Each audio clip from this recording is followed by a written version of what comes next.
যেটার ভয় ছিল সেটাই হলো।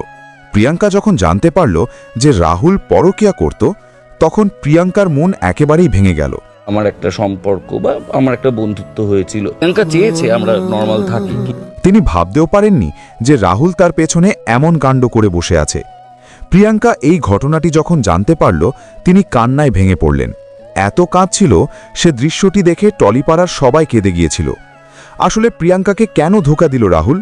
প্রিয়াঙ্কা তো রাহুলের জন্য, ছেলে সহজের জন্য আবার ঘরটাকে জোড়া লাগিয়েছিল। ভেতরে ভেতরে রাহুল তাহলে তার সাথে এমন করেছিল? প্রিয়াঙ্কা এটা একেবারেই মেনে নিতে পারছে না। তিনি একেবারেই ভেঙে পড়েছে। প্রিয়াঙ্কা, তিনি বলছিলেন যে আমি কল্পনাও করতে পারিনি আমার সাথে এমন ঘটনা ঘটবে। এখন এই ঘটনাটি আর এই ভিডিওটি খুব চাঞ্চল্যকরভাবে ফেসবুকের মধ্যে ভাইরাল হচ্ছে এখন, যেখানে প্রিয়াঙ্কার এই কান্নার ভিডিওটি সবাই দেখছে। আসলে রাহুল কেন এই ধোঁকাটি দিল প্রিয়াঙ্কার মতো এত বেচারি মেয়েটাকে? বন্ধুরা, তাদের সংসারের মধ্যে এমন কিছু ঘটনা ঘটেছিল। এখন সেই ঘটনাগুলো আপনাদেরকে দেখাবো যে প্রিয়াঙ্কাকে কিভাবে রাহুল ধোঁকা দিয়েছিল এবং তাদের মধ্যে কিভাবে একটা মিসআন্ডারস্ট্যান্ডিং হয়েছিল। চলুন তাদের সেই বিবাহ জীবনের ভয়ঙ্কর ঘটনাটি জেনে নিই। কিছু মানুষ আছেন যারা পর্দায় এতটাই জীবন্ত হয়ে ওঠেন যে দর্শক ভুলে যান তিনি অভিনয় করছেন। রাহুল অরুণোদয় বন্দ্যোপাধ্যায় ঠিক এমনই একজন মানুষ ছিলেন এবং আজ 2026 সালের 29শে মার্চ বাংলার এই উজ্জ্বল তারাটি মাত্র 43 বছর বয়সে চিরতরে নিভে গেল। সমুদ্র তাকে নিয়ে গেছে, কিন্তু তার গল্প থেকে যাবে। আজ আমরা সেই গল্পটাই বলবো। কলকাতার নাকতলা সাধারণ একটি পাড়া, এখানেই বড় হয়েছিলেন রাহুল। নাকতলা হাই স্কুলে পড়াশোনা করেছেন, পরে আশুতোষ কলেজ। কিন্তু ছেলেবেলা থেকেই তার মন পড়ে থাকতো অন্য জায়গায়, মঞ্চে, আলয়, সংলাপে। বাবার নিজস্ব থিয়েটার গ্রুপ ছিল, সেটাই হয়ে উঠল রাহুলের প্রথম ক্লাসরুম। মঞ্চের কাঠের গন্ধ, গ্রিন রুমের গোলমাল আর দর্শকের উত্তেজনা, এই তিনটে জিনিস তাকে চুম্বকের মতো টেনে রাখত। থিয়েটারে নিজেকে তৈরি করলেন। তারপর একদিন সুযোগ এলো ছোট পর্দায়, জি বাংলার জনপ্রিয় ধারাবাহিক খেলা। রাহুল সেখানে আদিত্য বর্মন চরিত্রে অভিনয় করলেন। দর্শক চিনতে পারল এই মুখটাকে, বুঝল এই ছেলে সত্যিই অভিনয় করতে পারে। কিন্তু এটা ছিল শুধু শুরু। 2008 সাল, পরিচালক রাজ চক্রবর্তী একটি ছবি বানাচ্ছেন, নাম চিরদিনই তুমি যে আমার। নায়িকা প্রিয়াঙ্কা সরকার, আর নায়ক হিসাবে বেছে নেওয়া হলো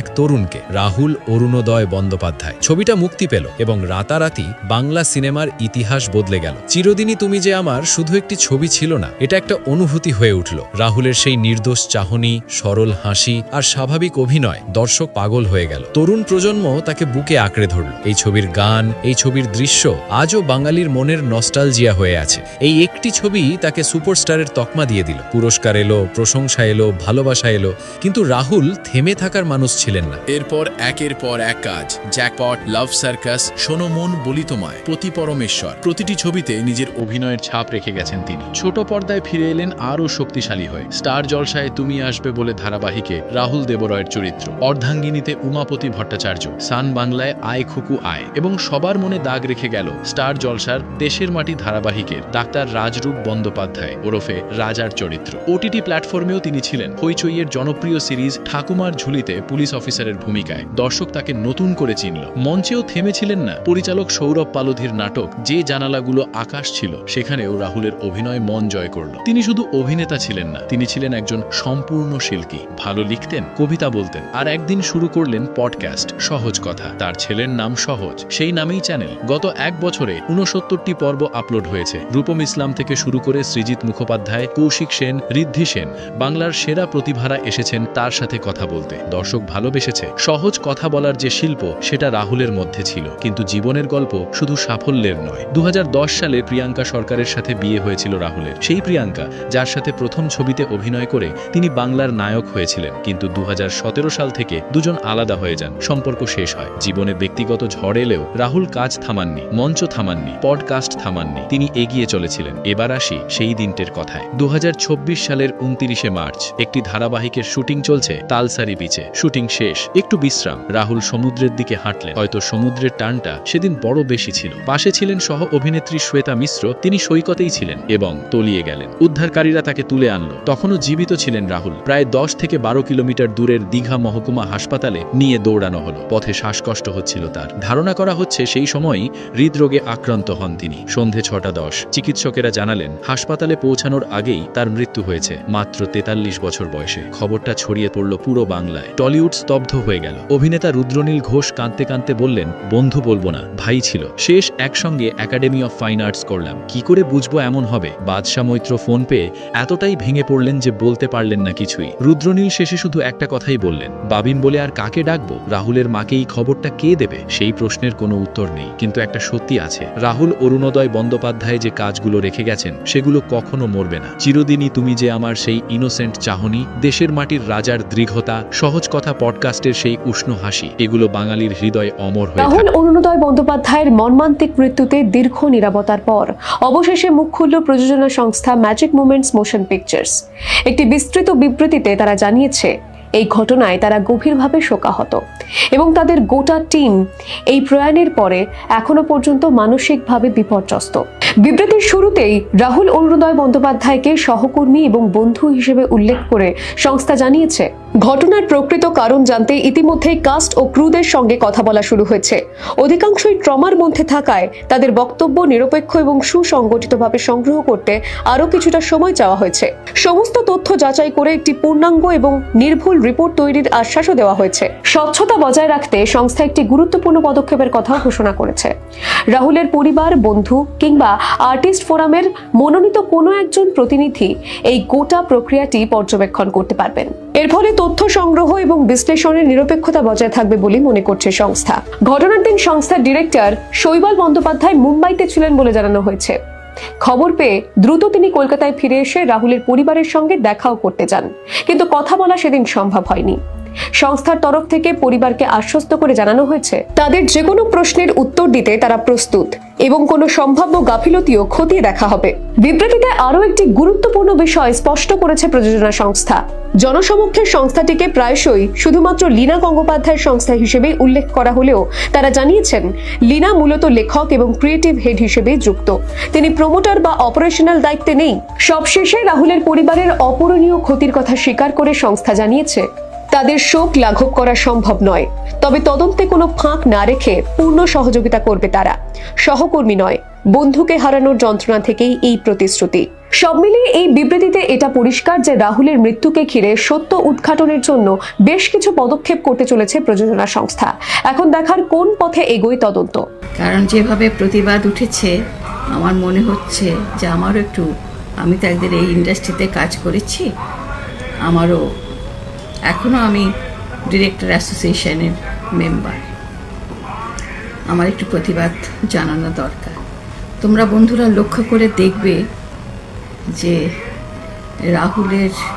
রাহুল অরুণোদয় বন্দ্যোপাধ্যায়ের মৃত্যুর খবরটা পেয়ে আমি যার পর নাই কষ্ট পেয়েছিলাম।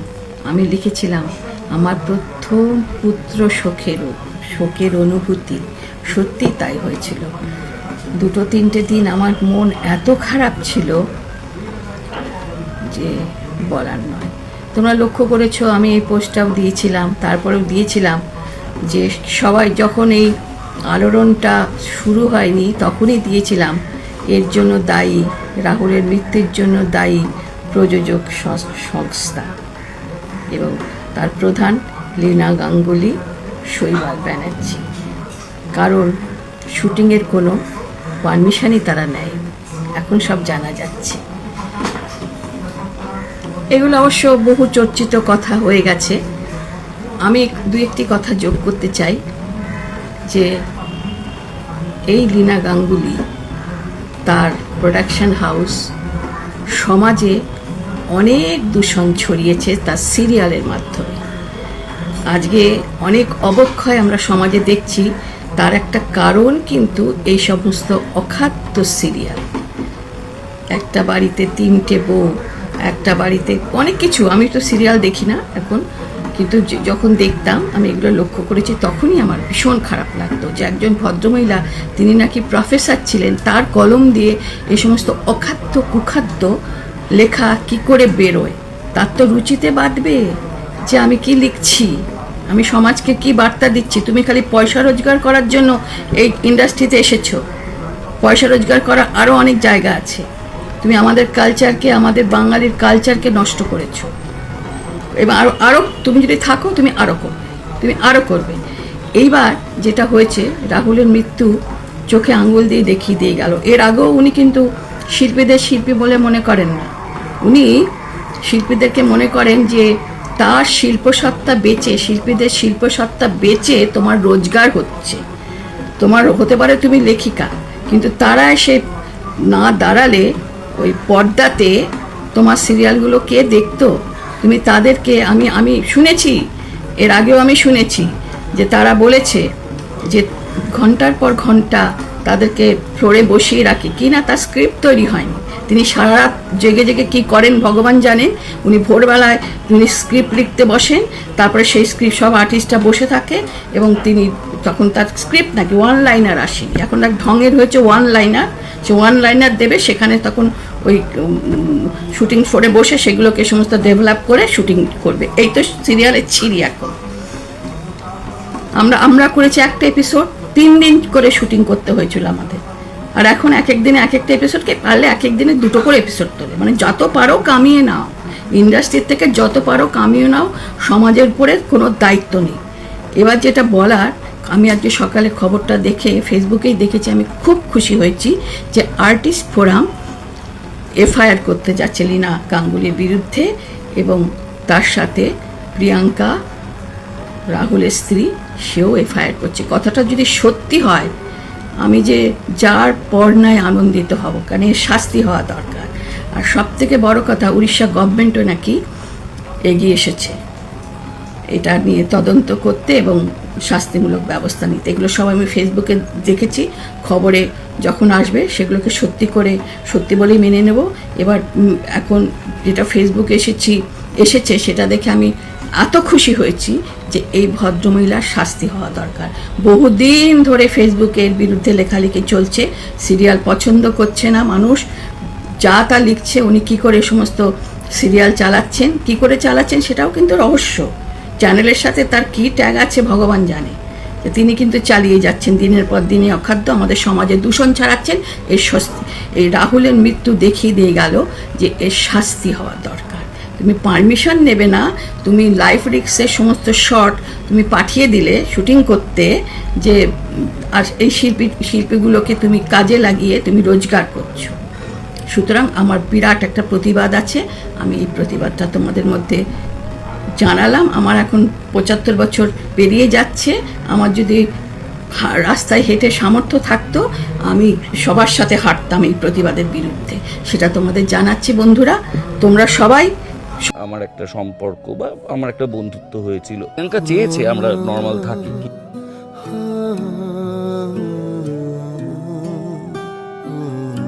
নায়ক রাহুলের পরকীয়ার বলি হয়েছিল তার স্ত্রী এবং সন্তান। মারা যাওয়ার আগে এক প্রোগ্রামে নিজের পরকীয়ার কথা স্বীকার করেছিল রাহুল। ওটা বাংলা জানে, আমার একটা সম্পর্ক বা রাহুল বলে, প্রিয়াঙ্কা চাইলে কিন্তু পুরো জাতির সামনে আমাকে ভিলেন বানাতে পারত, কিন্তু প্রিয়াঙ্কা সেটা কখনোই করেনি। প্রিয়াঙ্কার সব থেকে বড় সুযোগ ছিল আমাকে ভিলেন বানানো। একটা সময় আমার ছেলে সহজকে নিয়ে প্রিয়াঙ্কা তার ফ্ল্যাটে উঠে যায়, তখন থেকে আমি সহজকে মিস করা শুরু করি এবং একটা সময় ডিপ্রেশনে চলে যায়। এমনকি তখন আমাকে ওষুধ পর্যন্ত খেতে হয়েছে। সপ্তাহে 2 ঘন্টা করে 2 দিন সহজ আর প্রিয়াঙ্কার সাথে আমার দেখা হতো। এমনও হয়েছে আমি আমার গার্লফ্রেন্ড নিয়ে সহজ ও প্রিয়াঙ্কার সাথে একসাথে আড্ডা দিতাম, ঘুরতাম, খেতাম। হ্যাঁ হয়েছে, আমরা একসাথে ডিনার করেছি, আমি, আমার প্রেমিকা, সহজ, প্রিয়াঙ্কা। প্রিয়াঙ্কা সে বিষয়ে আমাকে প্রেশার দেয়নি, ও মেনে নিয়েছিল। যদিও প্রিয়াঙ্কা খুব করে চাইতো আমরা আবার এক হয়ে যাই ছেলের জন্য। সব বিবেচনা করে ছেলের জন্য আবার এক হয়েছি আমরা। রাহুলের প্রতি প্রিয়াঙ্কার সম্মান, ভালোবাসা, শ্রদ্ধা সব সময় ছিল, কিন্তু ভাগ্যের কি নির্মম পরিহাস, সেই প্রিয়াঙ্কায় রাহুলকে চিরতরে আবারও হারিয়ে ফেললো, আর কোনোদিনই ফেরাতে পারবে না। তাদের দূরত্ব বেড়েছিল বাচ্চা হবার কয়েক বছর পরে, মূলত সিরিয়াল করতে গিয়ে। প্রথম সন্দীপ্তার সাথে গুঞ্জন ওঠে এবং রাহুলকে সরাসরি জিজ্ঞাসা করলেও তিনি অস্বীকার করতে পারতেন না। প্রিয়াঙ্কার পরিবার রাহুলকে মেনে নেয়নি বলেই পালিয়ে বিয়ে করেছিলেন রাহুলকে। এরপর সন্তান সহজ এলো, প্রিয়াঙ্কাও গ্ল্যামার ছেড়ে ঘর সন্তান সামলাচ্ছিলেন। তখন রাহুল জড়িয়ে পড়লেন পরকীয়ায়। যে স্ত্রী ভালোবেসে সবার বিরুদ্ধে গিয়ে বিয়ে করলেন, মাতৃত্বের জন্য নিজের কেরিয়ার বিসর্জন দিলেন, শেষমেশ তাকেই ঠকানো হলো।